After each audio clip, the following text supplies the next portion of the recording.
Well, good morning, everybody! Ha ha ha. Well, not my best Regis Philbin impression, but that's okay. But anyways, good Sunday morning to you, and today it's time for episode 10 of Martin Talkz. This is going to be the last episode, which I'll just review a regular movie, because then at the end of this video, I will make a special announcement.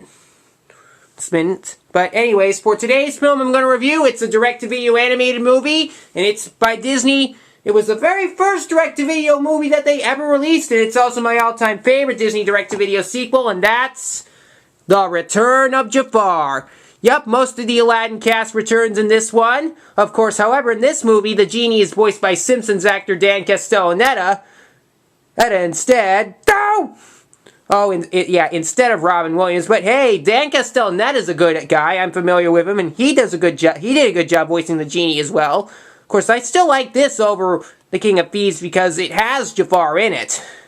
And it also has a new character called Abismal, is voiced by Jason Alexander. And this is the 1994 VHS, which I've had for an extremely long time. I've had it since 94. As you see, we got the spine. You can see Jafar there. And the back, and it says, an all-new adventure with your favorite characters from Aladdin. Very good. It's approximately 1 hour and 9 minutes long. It's short, but that's good. There's a lot of fun in it, too. And as you see, we have the tape with the ink label. And the print date was April 10th, 1994. Just 8 days before Mr. Jivey 1993's birthday. And we know John has this tape as well. He loves that movie, too. But that's not all. I also have the 2005 DVD, this is part of the Aladdin 2 and 3 box set, which also contains The King of Thieves, and this DVD is good. I know Home of the Good Guys' niece has this DVD as well. See the spine and the back, and it says Jafar is back with the greatest power of all. Definitely good. Gonna open this up. We have a DVD guide. It has 20 chapter selections, and we have the disc, which has the movie, and you can see Iago, Aladdin, Jasmine, and Abu, and the flying carpet. And the genie's on the cover as well. But anyways, here's what the plot of this movie is. A bunch of thieves have entered this cave, and they're led by a person named Abismal. He finds this, and he most likely finds some flower jewel, but then Aladdin and Abu come in on their flying carpet, and they later take the jewel and decide to send it back to Agrabah.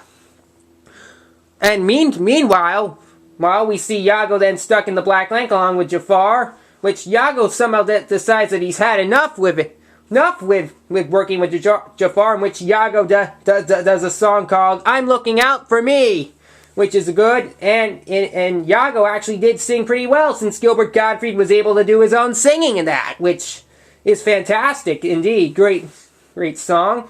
And after that, when Aladdin, of course, Aladdin later finds Iago out in the streets of Agrabah, and he locks Iago up in a cage and all this. And meanwhile, Aladdin gives the flower jewel to Jasmine, and just as after that, and suddenly soon we see the genie return back from his world trip, and he hands him lots of souvenirs, such as the one Hawaiian thing which says, "Ooh, she dances," in which Aladdin asks, "You saw the whole world already?" Which the genies break up into 4 genies from around the world, and they all sing, "It's a small world after all." Ha ha ha. Very funny scene. And then it later leads into another song called "There's Nothing in the World Quite Like a Friend." It's probably my favorite song from Return to Jafar, because I love the genie when he sings a song. It's a good song indeed. And then after that, the Sultan in this one, Val Benton voices the Sultan in this one instead of Douglas Seal. And he wants Aladdin to become the Sultan's next royal vizier over at dinner, which the genie does prepare. But yet after that, of course, Abu can't join for dinner because Abu's job is to guard Iago at the cage. Of course, Iago then later does get released in all this, and then also in the meantime, as we know, Abismal, he finds the black lamp and he rubs it, and he sees Jafar comes out of the lamp, first as a regular genie, but then transforms later to his real self. And all that, and Abismal's first wish is for some treasure of of something. I can't remember, or it was sunken treasure, but he ended up getting stuck underwater, but he was pulled back out. But then after that, meanwhile, while Yago then starts to have a little fun, Yago then is finally in one of the palaces, but then the light goes on, and then Yago then sees Jafar come in going, Jafar! But then Abismal is then there too, and in this one, Abismal then uses his second wish, which he says, I wish for the treasure chest of King Malacca!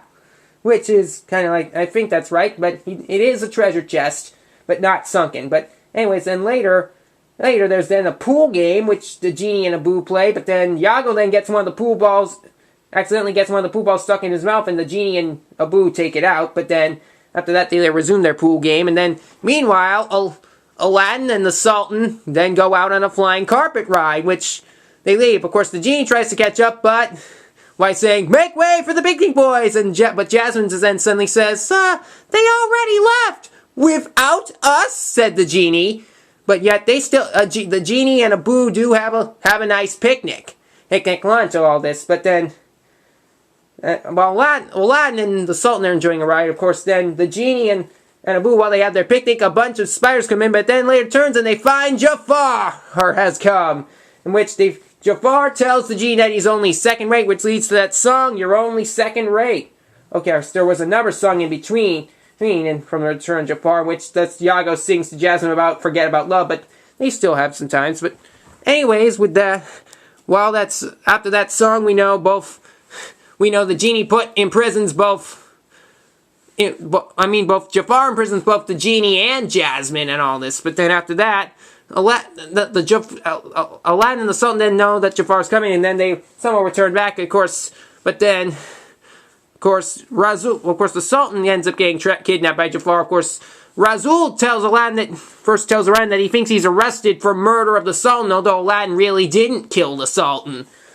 But with that arrest, Aladdin sentences to death by beheading, but just as his execution comes, it stopped. At first thought it was Jasmine, and then it's actually Jafar, but then somehow Yago then comes in and breaks everything, and he rescues Abu, Jasmine, and the genie, and then after that they free Aladdin from the execution, and then after that they then have the big epic battle.